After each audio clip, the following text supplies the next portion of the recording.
ಇನ್ನು ವಿಧಾನಸೌಧಕ್ಕೂ ಪ್ರವಾಸ ಹೋಗಿ ಪ್ರತಿ ಭಾನುವಾರ 2 ಮತ್ತು 4ನೇ ಶನಿವಾರ ಗೈಡ್ ಸಹಿತ ಪ್ರವಾಸಕ್ಕೆ ಚಾಲನೆ.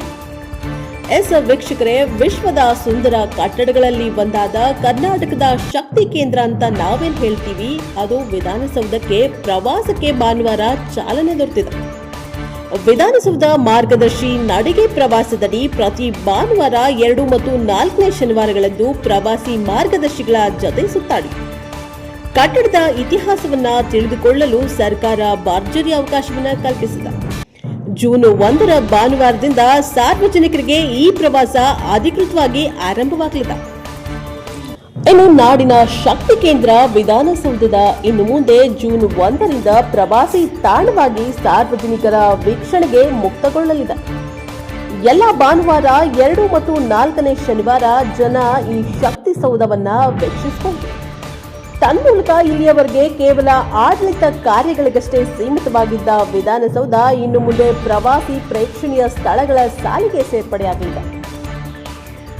ಈ ನಿಟ್ಟಿನಲ್ಲಿ ಪ್ರವಾಸೋದ್ಯಮ ಇಲಾಖೆ, ವಿಧಾನಸಭಾ ಸಚಿವಾಲಯ ಸಿಬ್ಬಂದಿ ಮತ್ತು ಆಡಳಿತ ಸುಧಾರಣಾ ಇಲಾಖೆ ಮತ್ತು ವಿಧಾನಸೌಧ ಭದ್ರತಾ ವಿಭಾಗಗಳ ಸಹಯೋಗದಲ್ಲಿ ರೂಪಿಸಿರುವಂತಹ ವಿಧಾನಸೌಧ ಮಾರ್ಗದರ್ಶಿ ಪ್ರವಾಸ ಕಾರ್ಯಕ್ರಮಕ್ಕೆ ಭಾನುವಾರ ಅಧಿಕೃತವಾಗಿ ಚಾಲನೆ ದೊರೆತಿದೆ. ವಿಧಾನಸೌಧದ ಬ್ಯಾಂಕ್ವೆಟ್ ಹಾಲ್ನಲ್ಲಿ ಆಯೋಜಿಸಿದ್ದ ಕಾರ್ಯಕ್ರಮದಲ್ಲಿ ಕಾನೂನು ಮತ್ತು ಸಂಸದೀಯ ವ್ಯವಹಾರಗಳ ಸಚಿವರಾದಂತಹ ಎಚ್.ಕೆ. ಪಾಟೀಲ್, ವಿಧಾನಸಭೆ ಸ್ಪೀಕರ್ ಯು.ಟಿ. ಖಾದರ್ ಮತ್ತು ವಿಧಾನ ಪರಿಷತ್ತಿನ ಸಭಾಪತಿಯವರಾದಂತಹ ಬಸವರಾಜ ಹೊರಟ್ಟಿ ಅವರು ಉದ್ಘಾಟಿಸಿ ಕಾರ್ಯಕ್ರಮದ ಉದ್ದೇಶ ವಿವರಿಸಿದರು.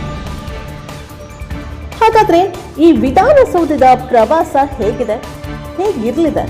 ಪ್ರತಿದಿನ ತಲಾ 30 ಮಂದಿಯನ್ನೊಳಗೊಂಡ 10 ಬ್ಯಾಚ್ಗಳಿಗೆ ಮಾತ್ರ ವಿಧಾನಸೌಧದ ವೀಕ್ಷಣೆಗೆ ಅವಕಾಶ. ಪ್ರತಿ ಬ್ಯಾಚ್ಗೂ 1.5 ಗಂಟೆ ಸಮಯ, 1.5 ಕಿಲೋಮೀಟರ್ ನಡಿಗೆ ಇರಲಿದೆ. ವಿಕಾಸಸೌಧ ಪ್ರವೇಶ ದ್ವಾರದ ಗೇಟ್ ನಂಬರ್ 3ರ ಮೂಲಕ ಟೂರ್ ಆರಂಭವಾಗಲಿದೆ. ಭದ್ರತಾ ತಪಾಸಣೆಯ ದೃಷ್ಟಿಯಿಂದ ಟೂರ್ ಆರಂಭಕ್ಕೂ ಮುನ್ನ 20 ನಿಮಿಷ ಮುನ್ನಾ ಸ್ಥಳದಲ್ಲಿ ಇರಬೇಕು.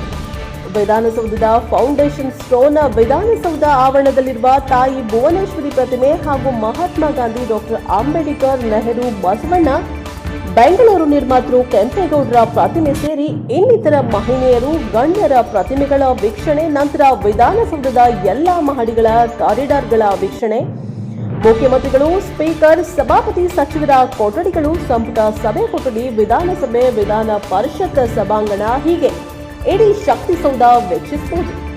ನಿಗದಿತ ಸ್ಥಳದಲ್ಲಿ ಮಾತ್ರ ಫೋಟೋ ತೆಗೆಯಲು ಅವಕಾಶ ಇದೆ.